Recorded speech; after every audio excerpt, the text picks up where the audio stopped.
damos ya la bienvenida en el plató de Córdoba TV a Jonca Zarco. Jonca, muy buenos días. Muy buenos días. Bienvenido. Gracias. Enhorabuena. Gracias. por la acogida que ha tenido, que está teniendo últimos días en el Limbo, y muchísimas gracias por acompañarnos. No, hombre, es un placer, hombre. Jonca Zarco, músico, guitarrista, compositor, letrista, fundador de bandas míticas como Corazones Estrangulados, La Reserva o Liviana, que bueno, pues ahora, como decíamos en el sumario, pues se introduce, ¿no? Se acomete esta empresa, ¿verdad?, de sumergirse en las lides de la literatura, de la narrativa.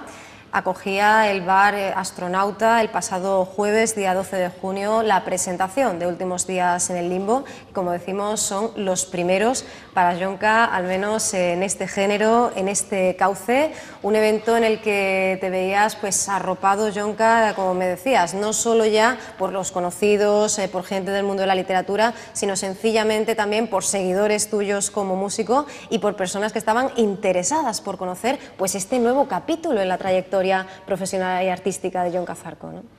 Así fue, la verdad, me sentí muy arropado por la familia, los amigos, los cuidadores, tal, pero en realidad aquello fue muy intenso, ¿no? Porque claro, ya soy mayorcito y fue una experiencia nueva. Esto de la literatura es como un atrevimiento, una osadía muy de aquella manera. Entonces, claro, era como muy palpitante, ¿no?, toda aquella reunión y aquella situación, pero la viví con mucha alegría y mucho, en fin, que soy optimista al respecto. Vamos. Te veías muy bien acompañado, desde luego, en la presentación por Ramón Medina, ¿verdad? Bueno, compañero nuestro, por cierto, también componente de Corazones Estrangulados, también en ese proyecto de La Reserva, por Juan José Fernández Palomo. Y bueno, te quería preguntar, Jonca, si esta experiencia es mejor, peor, genera más, menos nervios que la primera vez que te subiste a un escenario con la guitarra en la mano, o sencillamente, pues bueno, ese hormigueo en el estómago es un poco lo mismo, porque cuando leemos Últimos días en el Limbo, lo primero que nos encontramos precisamente es pues a ese niño, a José María Andía Zurutuza, que se halla precisamente en esa función del colegio con la empresa nada fácil de recitar un poema propio. Claro. Hombre, yo quería darle un tinte humorístico y bueno, relacionado con la vida artística, que es lo que he tenido toda la vida, ¿no? Pero no quería que fuera un libro relacionado con el arte, quería que tuviera otro registro y otro ambiente, ¿no? Yo creo que escribir de música, eso ocurrirá cuando ya me haga muy mayor, ¿no? Porque como que es un tema demasiado candente. De hecho, bueno, pues todavía seguimos, ¿no? Con Corazones, ahí seguimos todavía al pie del cañón, con la dinámica que hay que mantener actual, o que no hay mucha, en fin, que la cosa va tranquila y está un poco la cultura un poco adormecida, pero bueno, ahí estamos, escribiendo y cantando. Efectivamente, el mes de abril pues, nos deparaba una enorme sorpresa, y era el regreso de Corazones Estrangulados, que nos ofrecía aquel concierto en la discoteca Palacio, que además hacía las veces de celebración de ese 25 aniversario de la mítica banda. En su día tú declarabas que fue el grunge lo que os separó, ¿verdad? Después sí, de dos discos de gran éxito. Nuestra compañera, la periodista Marta Jiménez, escribía hace, pues a tenor, con motivo de este concierto precisamente, que las energías de alguna manera os decían que había reservado para vosotros un lugar en este mundo, y la verdad es que nos alegramos mucho de que sea así, porque a la vuelta del verano vamos a tener una nueva oportunidad de disfrutar de vosotros. Sí, está ahí, está cerrándose, todavía no está todo ahí, pero que sí es muy posible que tocamos en el Teatro al Aire Libre en septiembre en Córdoba, ¿no? Me estoy adelantando un poco, ¿no? Pero bueno, pero creo que será al menos así. El pronóstico es muy bueno, muy favorable, ¿eh? Claro que sí, claro. Siempre la verdad es que se ve que hay ganas, ¿no? Además hubo muchas quejas cuando tocamos allí, porque se llenó aquello, se quedó corto, y entonces pues necesitábamos un sitio un poco más amplio, ¿no? que se fuera, en fin, más acogedor, ¿no? Y el Teatro al Aire Libre, la verdad, que es un sitio perfecto, ¿no? La verdad es que sí. Bueno, pues estaremos a la espera, y todo ello pues en paralelo a la promoción de la publicación de esta novela, que llega avalada por Bandaparte Editores, y su sello de calidad, que vemos en la parte superior izquierda de la portada, ese minúsculo molusco, ¿verdad? Hay que decir que es la primera publicación que lo hace, ¿no? Me imagino que un orgullo, ¿verdad? Sentirse parte, además, tan importante de esta iniciativa, de este proyecto editorial, que desde luego, como dicen sus propios editores, se siente pues ligado, no solo literaria, sino emocionalmente, con las obras que publican, y por tanto estas se convierten en apuestas personales y en banderas literarias en el mercado independiente. ¿Cómo surge esta idea? ¿Cómo llega esta propuesta? ¿Y cómo decides dar el paso? Bueno, yo llevo ya 3 años escribiendo como, pues eso, porque ¿sabes? Me templa mucho, ¿no? Es como, al final se ha convertido en una terapia, ¿no? Perdona, he perdido el hilo de la pregunta. Sí, decíamos que cómo te habías decidido Exactamente. a dar el Y paso, nada, y además hacerlo con yo sabes que he escrito toda la vida, canciones, cositas, sí.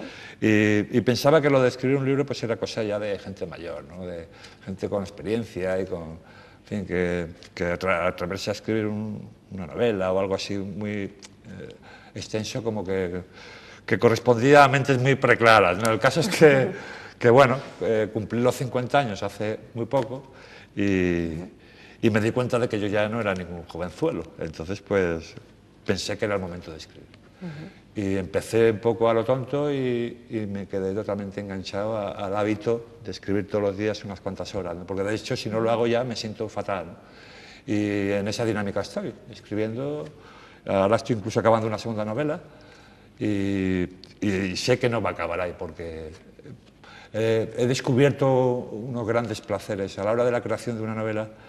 El hecho de la documentación, la ambientación, en fin, que necesitas varios saberes, ¿no? Que la verdad es que lo hacen muy atractivo, un mundo muy adictivo, de hecho, ¿no? O sea, escribir se ha convertido en algo muy adictivo para mí. Sí. Magnífico. Bueno, entonces una experiencia muy recomendable, ¿no? Que te Bueno, yo se lo recomiendo, yo creo que, entre otras cosas, psicoanalíticamente, ¿no? A todo el mundo escribir de tus problemas, de tus preocupaciones, de tus obsesiones. En el momento que las escribes, ya tomas un poco de distancia con respecto a tus propios problemas, ¿no? O sea, que la terapia del escribir está demostrada, como de cantar, hace muchos años, hace siglos ya, ¿no? Que aparte de la cosa artística que puedas generar, tiene un efecto. Efectivamente, grandes autores que cuentan haberse iniciado en este mundo precisamente por consejo directo de su médico, incluso algunos con determinados trastornos de su terapeuta, ¿no? Claro. Queremos decir que incluso en situaciones complicadas y no sencillamente, como dices, como aprendizaje, introspección, es un ejercicio muy sano. Nace ya, Yonka, esta historia porque recordemos que estamos en el terreno de la autobiografía, al menos de la novela, a partir de esa suerte de diario, sí, de una tradición literaria, ya con vocación de literatura, o empieza siendo pues algo un poquito más íntimo. Esto en realidad fue una vieja cuenta pendiente. Últimos días en el limbo es una cuenta pendiente que tengo yo desde que era un adolescente, ¿no? Pues, ¿por qué? Porque todos sabemos en el País Vasco la situación que ha vivido, que vive, y a mí me tocó vivir pues eso, los años previos a la muerte de Franco, ¿no? Que fue una época muy convulsa, ¿no? Y la calle estaba muy alterada y todo eso, ¿sabes? Eso es lo que quería transmitir, ¿no? Esas sensaciones que un niño de 8 o 10 años puede captar en un ambiente adulto tan a veces hostil y a veces tan extraño, ¿no? Y bueno, retomamos aquello que comentábamos hace unos minutos. Realizas este viaje con banda aparte y no con otra firma, algo que parece casi cosa del destino, que estaba ya en el oráculo. Ya es significativo porque el propio nombre de la editorial se inspira en un grupo de música, el zaragozano Pulmón, y bueno, su vinculación con la música es innegable. Recordemos esa gira que se iniciaba hace poco por toda Andalucía, también en coordinación codo a codo con Navaja Suiza, ¿no? Sí. También tiene mucho banda aparte de editores de esta devoción, de este amor por la música. No sé si ha influido, pero desde luego sois espíritus afines. A mí me han demostrado que no sé si es afinidad, pero sí están demostrando una ilusión y que me la han transmitido, porque yo siempre he sido muy escéptico con todo lo que escribo, lo que hago, en fin, siempre en cuanto acabo tomo mucha distancia y no. Pero ellos a mí me han transmitido esa pasión, ¿no?, que tienen un poco por defender sus productos, ¿no? Y de hecho, pues yo siempre he dudado de la calidad literaria de mis escritos, porque claro, era un novato y entonces, claro, ¿no?, yo no soy además filólogo, ni filósofo, ni tengo ninguna licenciatura en literatura ni nada parecido, ¿no? Entonces, pues dudaba un poco de eso, ¿no?, de que a ver si ese mínimo de calidad literaria que debe tener un texto para ser publicado, ¿no? Y ellos lo han defendido con ardor desde el principio, ¿no? Han visto que había esa calidad literaria y entonces, claro, eso te da, ¿no?, te da como más seguridad, ¿no?, lo que tienes entre manos, ¿no? Gran compromiso en la edición, pero también en esa magnífica maquetación, este magnífico diseño, con estas puntas redondeadas, ¿verdad?, tan características, que además en este contexto pues también nos pueden evocar, ¿no?, Sí, ese, bueno, yo ese cuaderno infantil, ¿no? En cuanto lo vi, a mí me recordó un libro de texto de los 70, de Anaya Santillana, de esos de la época, ¿no? O sea, que en ese sentido fue un volver atrás, ¿no?, de golpe, ¿no? Esta libreta escolar también con este mapa de carreteras de fondo, que además nos habla también de esa historia, ¿no?, sobre todo de ese viaje maquillado de vacaciones del que hablaremos más adelante, y con esta grandísima, magnífica y fantástica foto de familia, ¿no? Sí, la foto es de mi padre, la hizo mi padre, ¿eh? Y bueno, tiene 30 años, por ahí. Y luego Pedro Peinado fue el que hizo ya todo el montaje, la maquetación. La verdad que desde el principio me encantó la idea, ¿no? Y bueno, ahí está. Hombre, la verdad es que si el contenido gusta tanto como la portada, va a ser un éxito absoluto, ¿sabes? Hablamos ya precisamente, si te parece, Yonka, del contenido. 7 capítulos precedidos de ese capítulo 0, clausurados por un epílogo y con ese broche de oro que constituye una última reflexión que has titulado La vida secreta de las raíces. Entre esos dos últimos apuntes pasamos de hablar de la podredumbre, de los barrotes, de las paredes, al ámbito de la botánica. Y nos encontramos con ese punto común, con esa doble referencia, dos miradas, pues al crecimiento, al desarrollo del ser humano, que acaba pues indefectiblemente desapareciendo, y de hecho el propio libro lo hace con una, en fin, con un tiempo verbal en forma personal, con ese muere, ¿no? Pase lo que pase, al final todo termina. Bueno, yo no quería ser tampoco dramático, ¿no?, en ese sentido. Simplemente quería darle un toque, pues eso, naturalista, no sé, al margen de almas y cosas, ¿no? Y quería eso, pues, la metáfora de las raíces, pues, un poco comparar, ¿no?, que las vidas humanas son un poco así, ¿no? Y que no todas las raíces de todos los hombres penetran de la misma manera en su inconsciente, ¿no? Hombre, yo lo sé porque la visión de lo que ha ocurrido allí tiene muchas perspectivas, hay millones de perspectivas, ¿no? Yo sé que todo lo que dice aquí es muy discutible, ¿no? Pero lo que sí es verdad es que ante todo quería transmitir sensaciones de un nene muy joven y de la calle, al margen de censuras y al margen de, ¿sabes?, muy espontáneamente, sin que hubiera...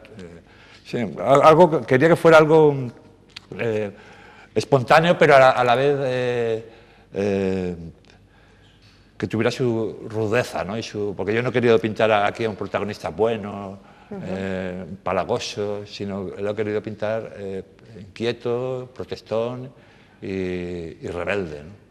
Claro, es un despertar con todo lo que ello conlleva. Hacíamos referencia a ese concepto de lo que termina. De hecho, pues la obra empieza también con esa cita de Jean Baudrillard, en la cual pues nos vuelve a hacer referencia a la muerte, y sin embargo en esa circularidad en su interior nos encontramos muchísima vida. Lo que pasa es que la muerte se cuela, la tragedia se filtra de repente. Lo vemos muy bien en hacia el principio de la novela, con ese accidente de Pello, ¿no? Y cómo desde la infancia nos vemos obligados a tragar mucho más de lo que podemos morder, ¿no?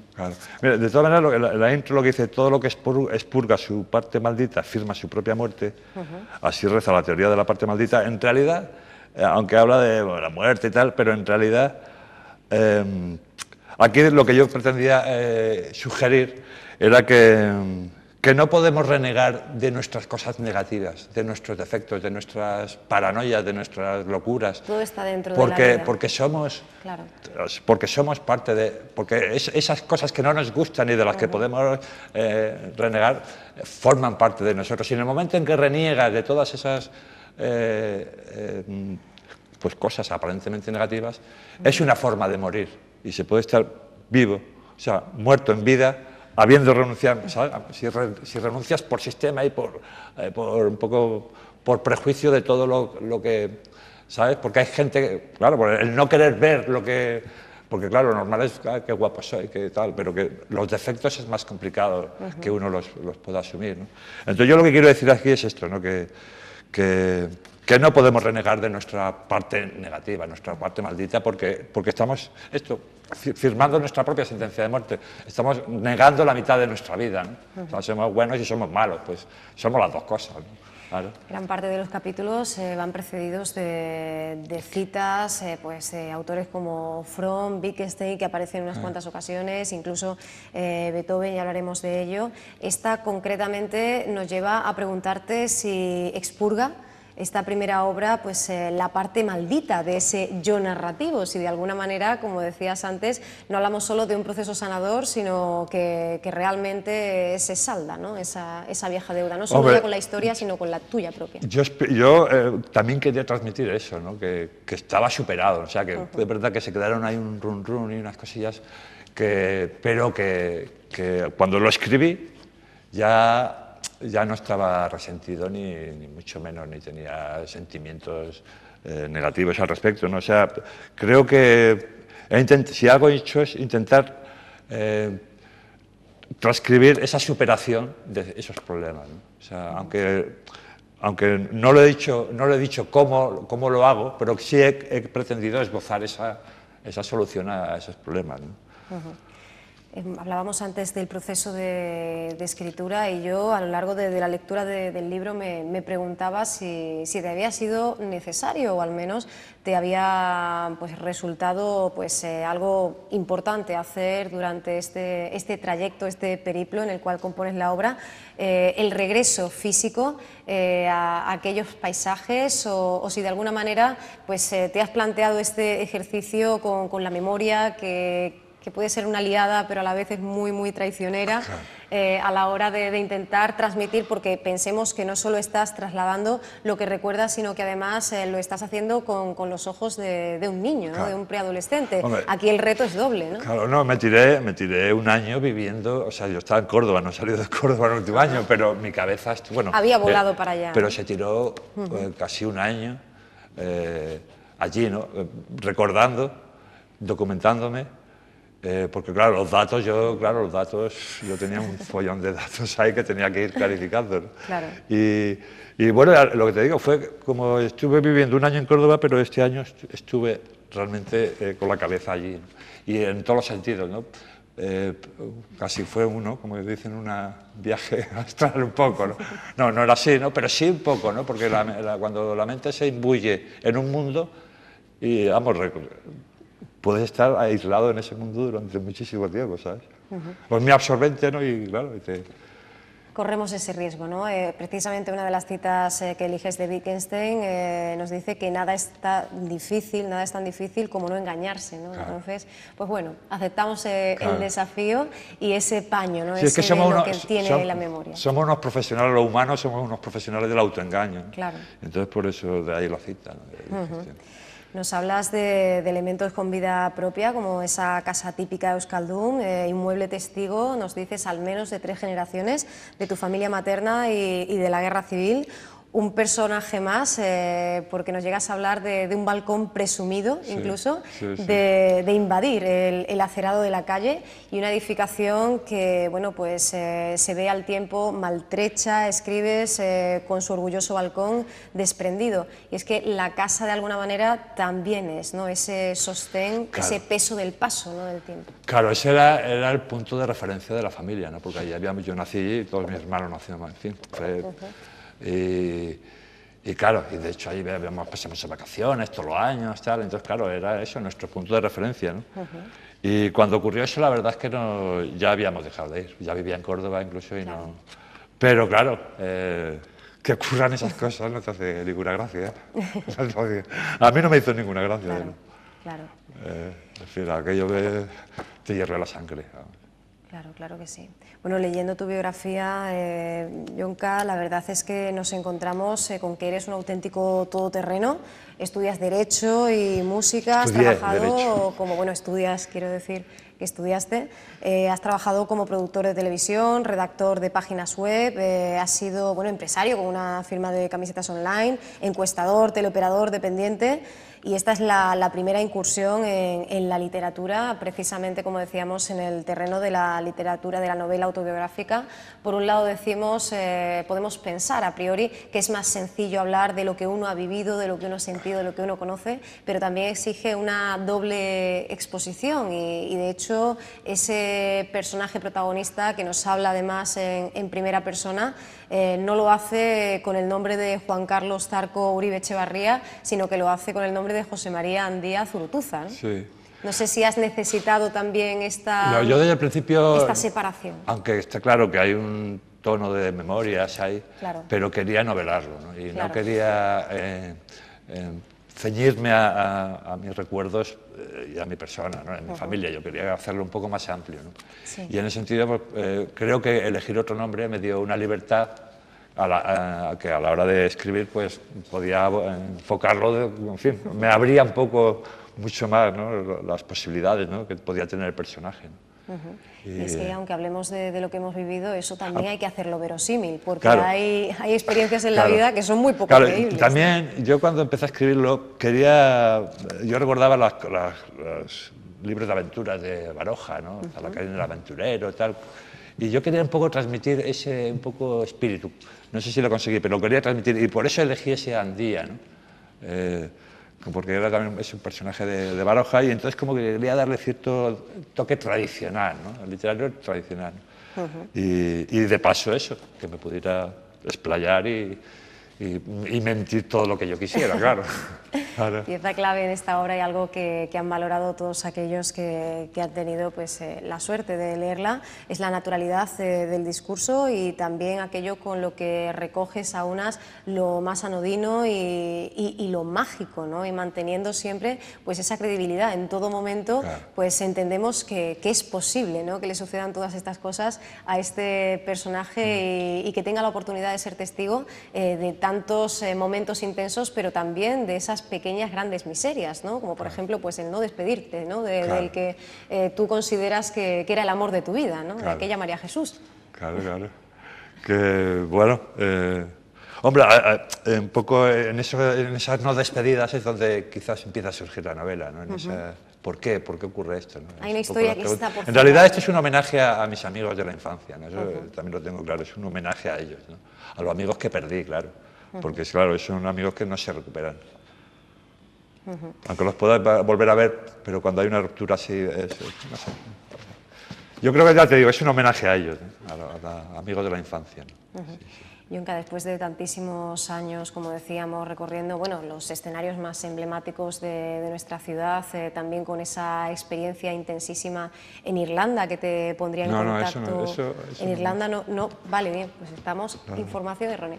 La geografía española de esa importancia de haber sido un músico tan reputado, muy conocido, a priori nos puede parecer un poco pues, un cambio radical, ¿no? El encontrarnos en las lides de la literatura, pero si lo pensamos no lo es tanto por cuanto pues, podemos entender que la capacidad de emocionarnos con la letra o con una partitura, sea leída, sea cantada, pues no hay tanta diferencia. Lo que sí es verdad es que quizá pues, nos sorprenda de un compositor, de un letrista que no haya tomado el camino pues, de la galla ciencia y de la poesía. No sé si ahora que has abierto esa caja de Pandora también te animas con el verso.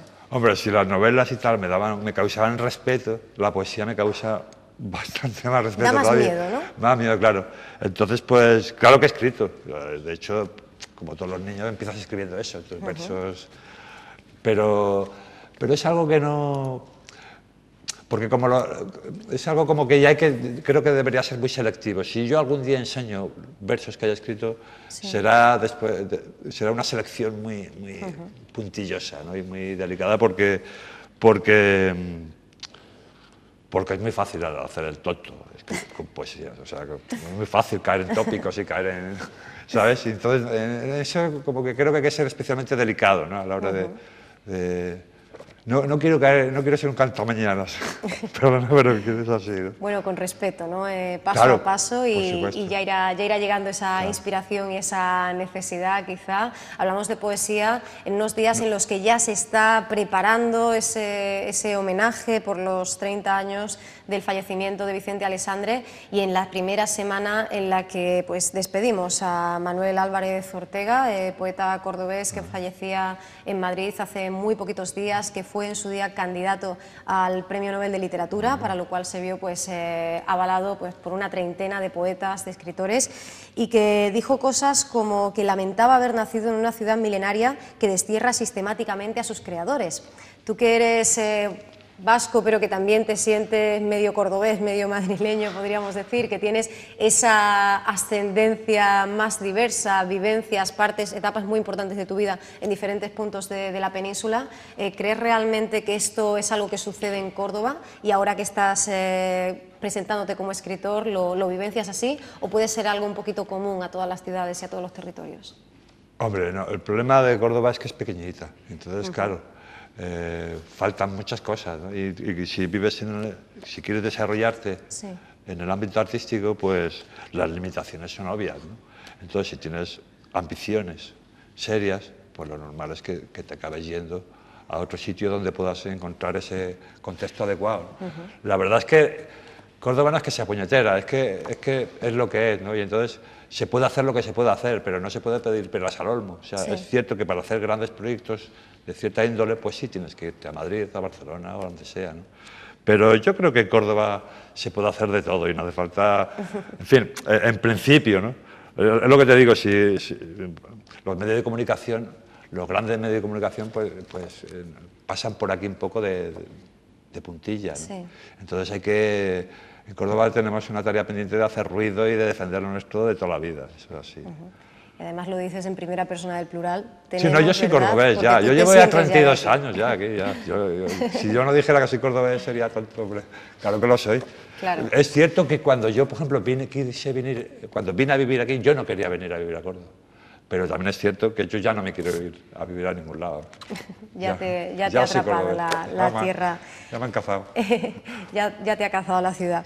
Llega esta novela pues, en un momento complicado en lo social y en lo político, y me refiero al actual, y sin embargo, efectivamente tú pues, nos acercas a una realidad que, salvando las distancias, pues, fue tremenda, ¿no?, para todas aquellas personas que la vivieron.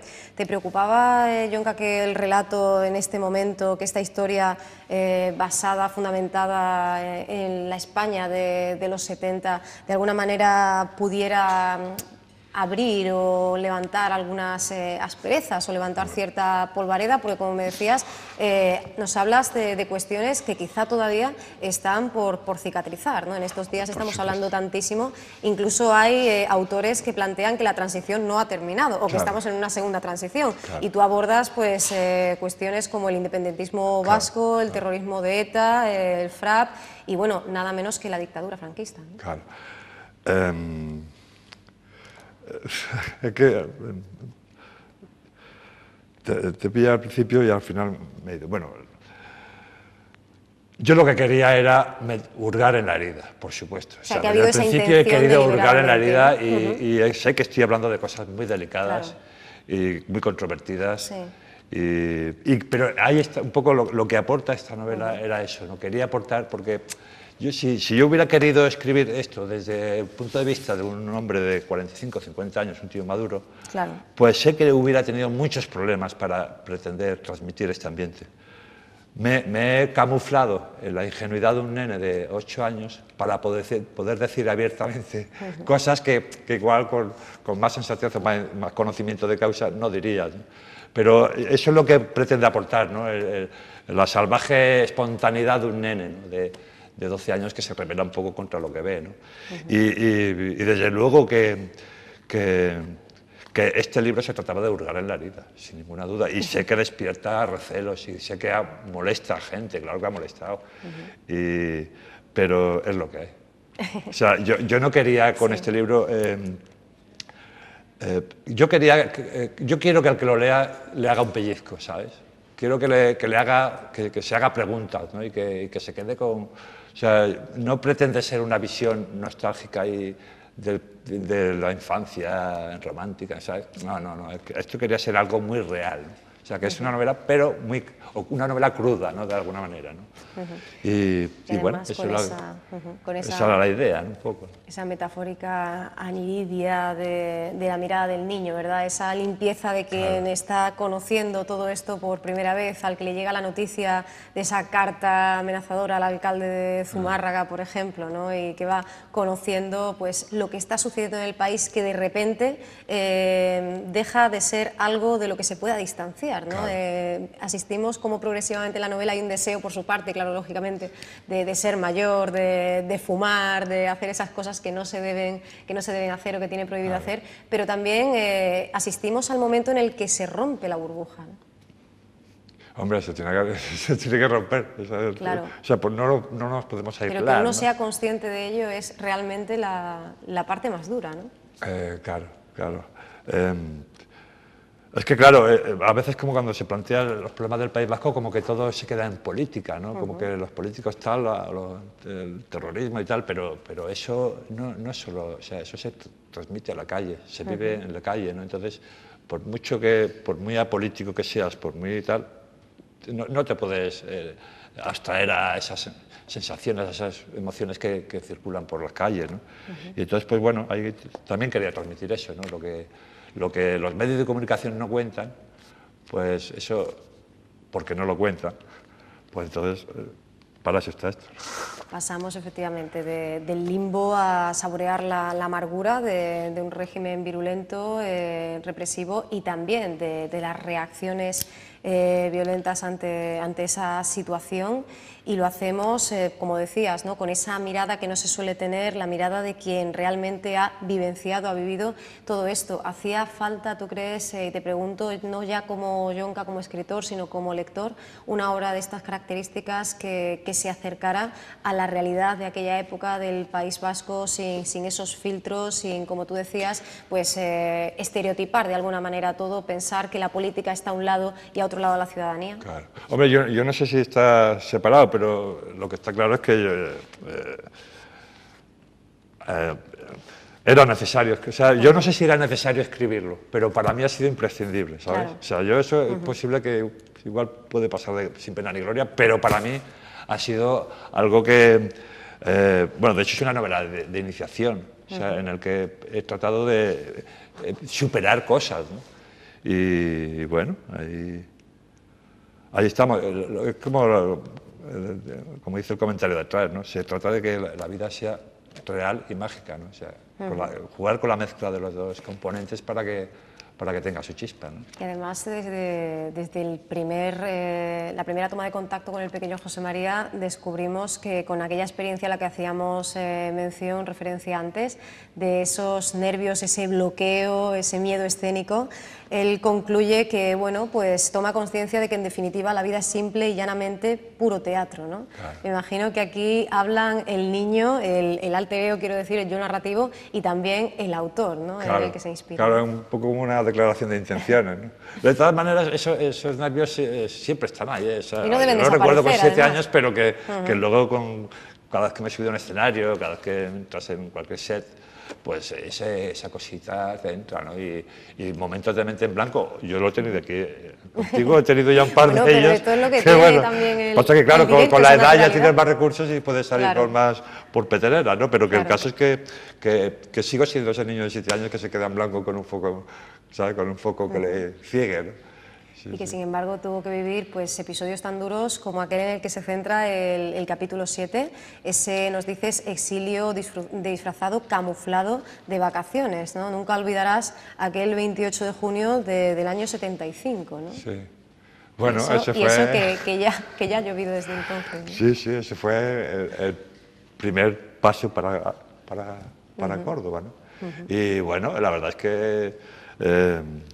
fíjate lo dramático que está el libro, pero luego la realidad ha sido totalmente diferente. O sea que yo me esperaba lo peor y luego me siento muy... Me ha gustado todo lo que me ha pasado aquí en Andalucía.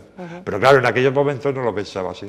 Claro, y ahora además este ejercicio te permite, como decías, no solo trasladarnos la realidad sin esos tópicos que se pueden tener desde el sur acerca del País Vasco, sino que además mostrarnos la belleza, no solo del paisaje rural, sino también de la terminología incluso, ¿no? De ese idioma que además tú te molestas en esas notas a pie de página de especificarnos para que sepamos pues, qué es kaiku, qué es un lauguru o qué es una escarra, ¿no? Claro. Hubo un amigo que me dijo, no tienes que haber puesto ninguna nota, que la gente se busque haga la el vida. viaje ellos, y ¿no? la verdad que, bueno, la verdad que si se facilitan las cosas al lector, pues siempre ayuda. Hay 10 o 15 palabras y la mayoría yo creo que son del conocimiento general, ¿no? Pero bueno, quise también exponer mi pequeño conocimiento del idioma, ¿no? Que la verdad es que es muy pequeño. Estuve estudiando 8 años, pero desde que salí de allí ya lo he olvidado. Claro. Bueno, pues nos vamos a encontrar en últimos días en el Limbo con muchísimas historias que se entrecruzan, ¿verdad?, ante los ojos de José María.